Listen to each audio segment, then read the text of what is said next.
Nessa terça-feira, novas mensagens divulgadas pela Folha expõem ordens do ministro Alexandre de Moraes, do Supremo Tribunal Federal, para intensificar ações contra o X. As conversas de auxiliares do ministro do STF mostram que depois de Elon Musk adquirir a rede social, Moraes determinou a elaboração de relatórios e afirmou que aplicaria sanções à plataforma. A troca de mensagens aconteceu em 17 de março de 2023, 5 meses depois das eleições presidenciais no Brasil. Num grupo de WhatsApp, o juiz auxiliar de Moraes no Tribunal Superior Eleitoral, Marco Antônio Vargas, conversa com integrantes do setor de desinformação do TSE sobre um assunto que não tem nenhuma relação com temas que são da alçada da Corte Eleitoral. Vargas solicita o contato do representante do X no Brasil para tratar da remoção de uma publicação com críticas ao ministro Alexandre de Moraes e ao governo Lula a respeito da soltura de presos envolvidos no 8 de janeiro. No trecho divulgado pela Folha, Vargas reencaminhou uma mensagem do próprio Moraes que dizia: "Então vamos endurecer com eles. Prepare relatórios em relação a esses casos e mande para o inquérito das fake news. Vou mandar tirar sob pena de multa." A mensagem foi acompanhada de um recado de Vargas, aspas aqui, "Vamos caprichar no relatório para esse fim."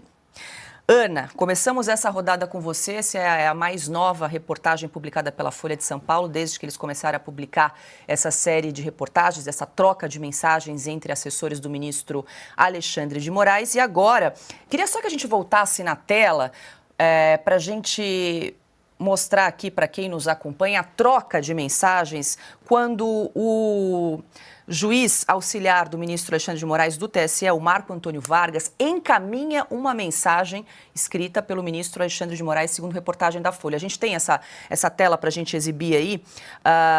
Tá aí, ó. Essa mensagem foi escrita pelo ministro Alexandre de Moraes, segundo a Folha. Então, vamos endurecer com eles. Prepare relatórios em relação a esses casos e mande para o inquérito das fake news. Vou mandar tirar sob pena de multa. E aí, na sequência, vem a resposta, então, do juiz auxiliar Marco Antônio Vargas, que diz: "Vamos caprichar no relatório para esse fim." É isso, Ana. Depois do usar a criatividade, agora tem essa nova diretriz aí. Vamos caprichar no relatório de um pedido do ministro Alexandre de Moraes.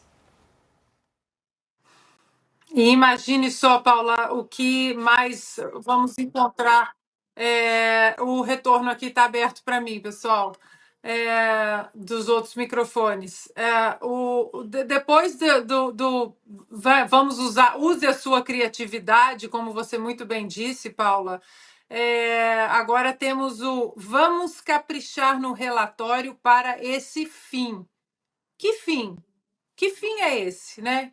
É o fim antidemocrático, é o fim contra as nossas instituições, é o fim das perseguições políticas que não pararam. Desde quando o presidente Jair Bolsonaro entrou no poder, logo depois daquela eleição, pouquíssimo tempo depois, houve essa batida das perseguições políticas a jornalistas, cidadãos, políticos, parlamentares alinhados com o espectro político-ideológico da direita, veículos de imprensa. E agora, diante desses 6 gigabytes, né, esse material está sendo revelado, e dá até um frio na espinha, viu, Paula, de pensar o que mais nós vamos encontrar nesses 6 gigabytes. Será que vamos encontrar coisas sobre as eleições de 2022, sobre as perseguições, as prisões ilegais, enfim. Vamos caprichar no relatório para esse fim. É o mesmo modus operandi, Paula, do que nós ouvimos sobre a revista Oeste. Olha, eu procurei, mas só tem matérias jornalísticas. Use a sua criatividade, e aí o Talhaferro responde, né? Vou dar um jeito, risos. Então, é a mesma coisa, é a mesma batida inconstitucional, ilegal, imoral, tirânica conversas nada republicanas que nós só veríamos em países submetidos a regimes totalitários. A grande preocupação que nós temos hoje é que, por mais que todos esses regimes totalitários e ditadores eles tenham esse tipo de conversa, né? Esse nível de conversa, as páginas da humanidade mostram que normalmente é ali no executivo, é o presidente, é o ditador, e tem ali a sua polícia secreta, e tem o seu, né, o bracinho ali no judiciário. No Brasil, vem do judiciário, vem da Suprema Corte, vem da corte que deveria ser a mais respeitada da nação, da corte que deveria ser aquela, ou pelo menos ministros, né, e seus asseclas ali, nem não são todos, mas essa composição como um todo, de uma certa forma, coloca para a nação que o modus operandi é esse, esquecer as leis. Essa é a preocupação, Paula, porque a quem nós vamos recorrer no Brasil? Se lá em cima a Suprema Corte está violando todas as leis, violando a Constituição, violando a moralidade de uma nação, de sequer ter o debate público entre eles. Ontem nós falamos aqui sobre isso. Nem entre eles agora eles conversam virtualmente, escondido, todo mundo com a luz apagada, fechem as cortinas e a gente vai decidir, porque esse povo chato que resolveu gostar de política não tem que participar do debate público. É por isso que tem esse tipo de conversa. Portanto, a pressão neste 7 de setembro é para que Rodrigo Pacheco coloque logo esse processo de impeachment de Alexandre de Moraes, porque o nosso país vai estar em ruínas em pouquíssimo tempo se o Senado não retomar as rédeas da proteção à nossa Constituição. Bom, Piotr, também quero ouvi-lo e vale lembrar que essas mensagens que foram reveladas pela Folha na reportagem de hoje são de março de 2023, portanto, 5 meses depois das eleições 2022. E aí, há uma mudança aí na postura do ministro Alexandre de Moraes em relação à Rede X, que começou a se recusar a banir os perfis, como ele vinha solicitando, impondo ordens, né?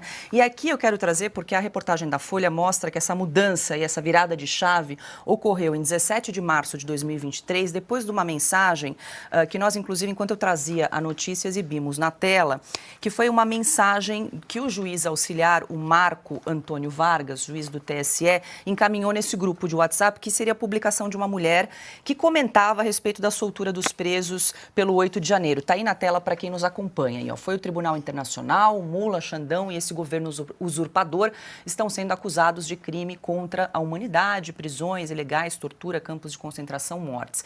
Então, aí, segundo a Folha, em virtude aí dessa publicação, Moraes resolveu endurecer e mandou aquela mensagem para o Vargas, dizendo: vamos endurecer contra a Rede X. Temos aí a outra mensagem, só para a gente reforçar aqui o que mandou. Bom, depois a gente coloca na tela, então. Tá, mas vamos lá. Onde é que essa daí, ó. Isso. Daí, na sequência da troca de mensagens ali, né? Essa mensagem foi escrita pelo ministro Alexandre de Moraes, então... Mas aquela mensagem motivadora que o X se negou a tirar, dizendo que aquilo não tinha nada a ver com o período eleitoral, porque não tinha realmente nada a ver com o período eleitoral, onde é que aquilo cria algum problema para a democracia brasileira? É a opinião de alguém, é só a opinião. Se exagerado ou não, se baseado em fatos ou não. Se alguém se sentir, eu duvido que, no devido processo legal sobre o Estado Democrático de Direito, até outro dia, um juiz de primeira instância levaria isso a sério. Porque precisa ter ofensa. Crime contra a honra é ofensa, aí você precisa ofender. O aumentativo de Alexandre não é ofensa. Dizer que o Tribunal Internacional pode julgar esses casos também não é ofensa, é só uma constatação que pode estar amparado ou não nos fatos. Dizendo, obviamente, que tinha presos políticos no Brasil é opinião. Então, ou seja, nada disso é coberto pela legislação brasileira. E aí o X, obviamente, veja só que coisa importante isso daí. O X, uma empresa estrangeira, olha para a legislação brasileira e diz o seguinte: isso não se aplica, eu não posso fazer isso daqui porque eu estou indo contra a lei.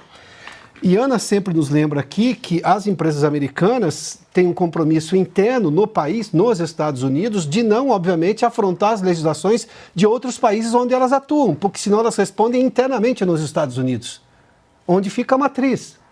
Ou seja, de novo, tudo que a gente está dizendo aqui está reforçado nisso. Os funcionários do X disseram, olha, não é período eleitoral, onde houve a aplicação de uma série de exceções, e isso precisa ser bem explicado novamente, né? Ainda assim abusivas, mas enfim, mesmo fora do período eleitoral, bom, a lei é essa, acabou, chega desse desatino. E outra, por que o TSE está atuando fora do período eleitoral? Em relação à opinião de pessoas, também não é assunto do TSE. Ou seja, a plataforma com os funcionários aqui no Brasil, ou os representantes que existiam aqui no Brasil, quando você ainda tinha a esperança do devido processo legal, de que ninguém seria preso de forma arbitrária, e se fosse preso, obviamente, teria também acesso à defesa e a recurso. A empresa tinha, portanto, representantes aqui, os tirou justamente porque começou a temer a balbúrdia jurídica no Brasil. Ela foi lá e disse assim, segundo a lei brasileira, eu não posso fazer isso. Ela só usou os parâmetros da legislação brasileira, da Constituição do país. Aí os juízes lá do TSE se incomodaram com o fato, levaram o ministro Alexandre de Moraes, que depois dá uma ordem e fala, vamos endurecer. Ou seja, onde é que isso tem de legalidade? Daí você justifica, inclusive, o que diz aquela mensagem originária ou que originou todo esse debate. Claro que isso precisa ser julgado por uma entidade superior, porque a gente está com um problema dentro do Supremo Tribunal Federal. Além do que, não era o juiz natural da causa, não tinha nenhuma razão de estar acontecendo ali. Enfim, esse é o ponto. Está ali. E essa nova denúncia da Folha de São Paulo explicita isso de maneira eloquente. Então, de novo, o X estava obedecendo à legislação brasileira e agora está sendo punido por isso. Augusto, só mais uma informação, porque esses diálogos aos quais a Folha teve acesso e que publicou na reportagem de hoje, que faz parte aí da série de reportagens, fazem parte, esses diálogos, de um grupo de WhatsApp formado, então, pelo juiz auxiliar do ministro Alexandre de Moraes no TSE, Tribunal Superior Eleitoral, o Marco Antônio Vargas, e também integrantes daquela assessoria especial de enfrentamento à desinformação, que era a EED, que virou CIED, também do Tribunal Eleitoral. E o curioso também que a reportagem chama a atenção é que essas mensagens não têm nenhuma relação com as eleições de 2022, 5 meses depois. Perfeito, perfeito. Ele continua usando a chamada justiça eleitoral como um puxadinho do Supremo e da própria Polícia Federal. Eles agem como investigadores e tal. Voltando às palavras aí, né? Está aqui na manchete da Economist, o todo-poderoso juiz que está enfrentando Elon Musk. Correto seria o juiz fora da lei que está perseguindo também Elon Musk. É isso aí. Não adianta jogar com palavras, não. Eles usam leis intervencionistas do Brasil sobre liberdade de expressão. Peraí, isso é censura, não tem lei nenhuma que autorize o que ele está fazendo. O Alexandre de Moraes, a Constituição, aliás, repito, proíbe.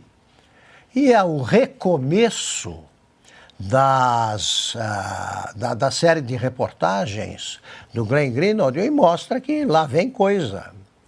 Lá vem coisa. Não acontece por acaso.